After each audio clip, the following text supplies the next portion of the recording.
Is James Bond liberal or conservative? If all women want him and men want to be him, then maybe it's important we find out what type of man the super spy really is underneath all that fancy swagger. Ow, dang it! James Bond is one of the longest running film series in Hollywood history. Everybody's favorite secret agent has spanned several generations, dating all the way back to its film debut, Dr. No, in 1962, and is still as relevant today as it was when your grandparents were your age. And a lot has changed since 1962. Link, say goodbye to Felix. Man talk. Or maybe not. Over 24 movies later, James Bond is still a fan favorite and without a doubt has influenced many men and women during his tenure, but one question has eluded the series from the beginning, and that's whether or not James Bond is actually more liberal or more conservative. After all, he is a government spy, so he has to have some sort of ideology in mind amidst all his adventures, so we're here to find out. With all due respect to author Ian Fleming, we're going to be focusing on the movie portrayals of James Bond and not from the novels. Plus, more people have seen the movies than read the books, and I do what I want. Understandably, the numerous actors who have been James Bond have portrayed him in different ways, and this is not about who did it best, Connery, but we'll do our best to focus on the common traits that make up the character. Seems terribly difficult.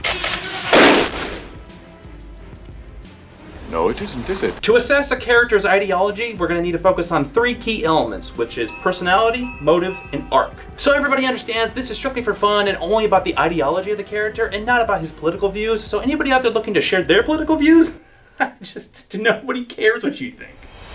Personality. James Bond is the definition of cool, a man with a lot of panache and style. He's classically known for wearing tuxedos and drinking dry martinis. Shaken but not disturbed.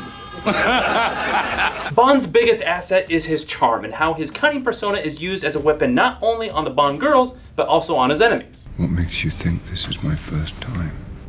Oh, Mr. Bond. Bond has very little regard for the women he's been with and finds it really easy to move on after the deed is done, making him a grade A womanizer. When it comes to danger, Bond never ceases to remain stoic and usually keeps his cool in desperate situations. In short, he's a man's man who's essentially been living out the fantasies of real men for half a century now. Bond definitely has some classic conservative qualities to him when it comes to style and poise, but we can't deny there's some liberal tendencies in his sexual innuendos, so I'm gonna say his personality is a little bit of both. Motive.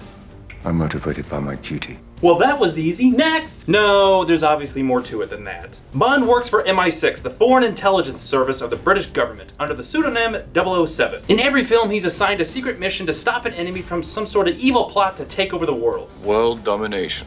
Same old dream. We see that he has a strong loyalty to his colleagues, and unlike Jason Bourne, who essentially just wants to be left alone in every film, Bond is motivated by actually completing his mission and having some fun while doing it. I'm now aiming precisely at your groin.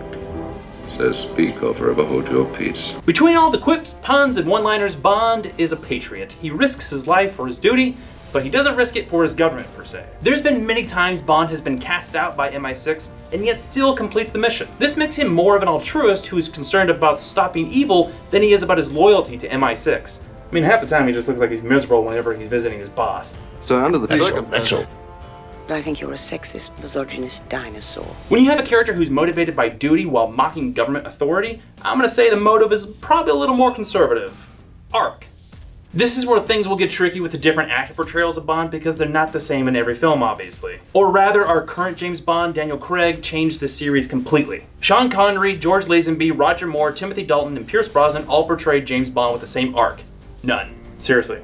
There's no arc to James Bond. When the mission is over, he usually gets the girl and saves the day. He hasn't learned anything and nothing about him has really changed. He's still the seducing, wisecracking spy we met at the beginning of the film. And you know, audiences really didn't mind for the first 40 years. But then Daniel Craig came along and a fundamental aspect of the series changed. Continuity.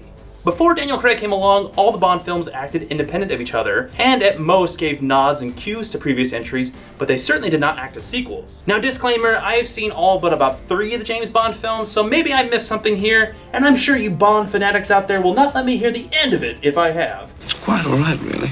But Daniel Craig's portrayal of the character is the only take with real emotional depth because we finally get to see the emotional consequences of Bond's decisions in later films. Even other prominent supporting characters were getting their own arcs in Craig's world. This all being said, Daniel Craig's Bond still has minimal depth in the character arc. In the subsequent films, the character arc isn't so much substantial as it is consequential. First it was an arc for trust, then it was peace, then revival, and finally, more peace. There's not much that can be said in terms of change for character arc in James Bond, so I'm going with conservative. So with a final score of 1 to 3, I'm gonna say James Bond is more conservative. Now let's not pretend that James Bond is the poster child for conservative ideology, but let's not pretend he's not a little old school either. You know how it is, old man. Whatever you say, old man. Oh, there you are, old man. Well, enjoy your dinner, old man.